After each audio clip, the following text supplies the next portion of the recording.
Well, hi guys. So I know this is a little bit different, right? But I only get to visit you guys every other week because you guys are only here every other week. And I happen to have a meeting today. And I thought, well, I really don't want for my friends to miss out and have to wait 2 more weeks. So I asked your teacher, and she said that it would be okay if I recorded this, read you guys a story, and then she helped with the activity. So I spent a couple weeks coming to classrooms talking about Mr. Allen, talking about all the things that I'm going to do. And I kind of got to miss out on talking about you guys and how amazing you are. So here's my big question, okay? How many fingers am I holding up? You can say it. Yeah. All right. How many hands? One hand. How many fingers? 5 fingers. One hand. All right. And so when we're thinking about this, it's the same thing that I'm holding up. 5 fingers, but they make one hand. We're talking about this idea of unity. And unity is where you have a whole bunch of different pieces that come together to make one bigger thing. So maybe some of your workbooks or books in class might be broken into units. Unit 1, Unit 2, Unit 3, or chapters. And they make one book. They make one complete item. And each unit teaches a different thing. Just like each of my fingers has a different talent, has a different ability, has a different strength. I don't have 5 thumbs. That'd be real silly. Right? So we're going to read a story. It's the same story that I'm reading to all the classrooms in the whole building. We're talking about unity. Because if you look around the class, you guys are all really different.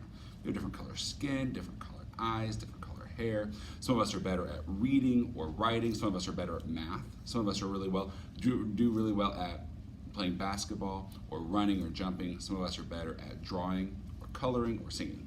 So we all have different talents, but we're all the same in some aspects. You're all in the same grade. You're all in the same class.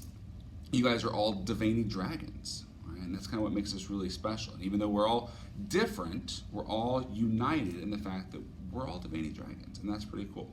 So we're going to read a story, and the words are going to be backwards, but I'm going to read it to you guys. And it's called The Big Orange Splot. Some of you guys may have read this before, and that's okay. We're going to talk about a couple things in here before your teacher helps me with an activity. Okay? So, Mr. Plumbean lived on a street where all the houses were the same. You might even think about some of where you live, right? So maybe some of the houses do look alike on your street. Maybe you live in an apartment where each unit is the same. Or maybe you live on a street where all the houses are different. Maybe you live with one adult, or maybe you live with aunts or uncles or grandparents. Maybe you live with a whole bunch of adults or cousins or siblings, okay? So, but Mr. Plumbean lived on a street where all the houses were the same. And he liked it that way. And so did everyone else on Mr. Plumbean's street. This is a neat street, they would say.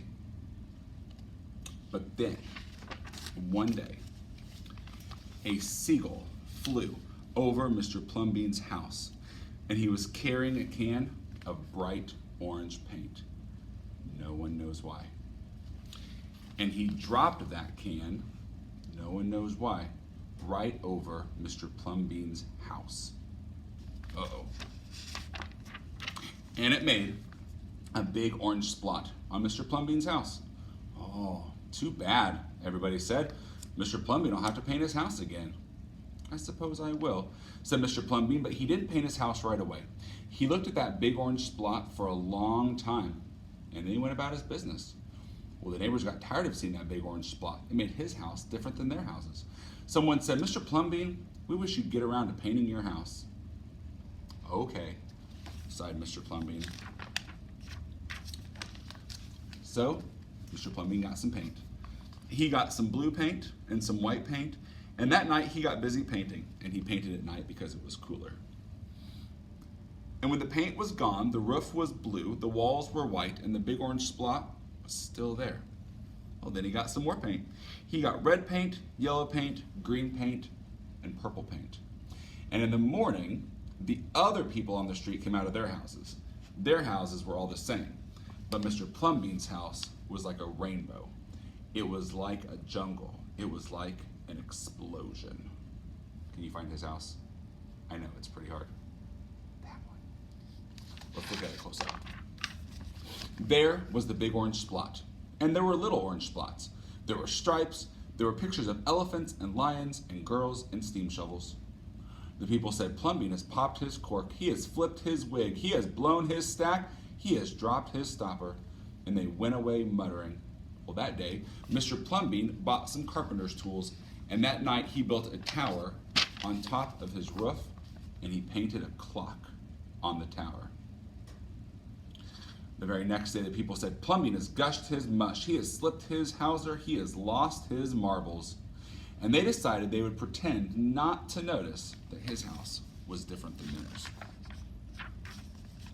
That very night, Mr. Plumbean got a truck full of green things.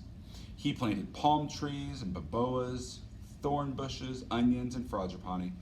And in the morning, he bought a hammock and an alligator. And when the other people came out of their houses, they saw Mr. Plumbean swinging in a hammock between two palm trees. They saw an alligator lying in the grass, and Mr. Plumbean was drinking lemonade. You guys see the alligator? I would have an alligator. Plumbean has gone too far. This used to be a neat street. Plumbean, what have you done to your house? The people shouted. Well, my house is me, and I am it. And my house is where I like to be, and it looks like all my dreams, Mr. Plumbean said.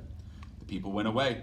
They asked the man who lived next door to Mr. Plumbean to go and have a talk with him. Tell him that we all liked it here before he changed his house. Tell him that his house has to be the same as ours so that we can have a neat street.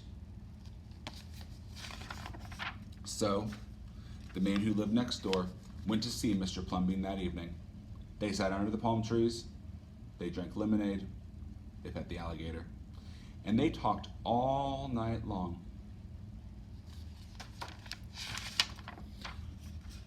Early the next morning, the man who lived next door went out to get lumber and rope and nails and paint. And when the people came out of their houses, they saw a red and yellow ship next door to the house of Mr. Plumbean. What have you done to your house? They shouted at the man. Well, my house is me and I am it. My house is where I like to be, and it looks like all of my dreams, said the man who had always loved ships. He's just like Plumbean, the people said. He's got bees in his bonnet, he's got bats in his belfry, he has knots in his noodle. So then one by one they went to see Mr. Plumbean late at night to convince him that his house needed to look like their houses. They would sit under the palm trees, they would drink lemonade, they would pet the alligator, and they would talk about their dreams. And whenever anybody visited Mr. Plumbean's house, the very next day, that person would set about changing his own house to fit his dreams.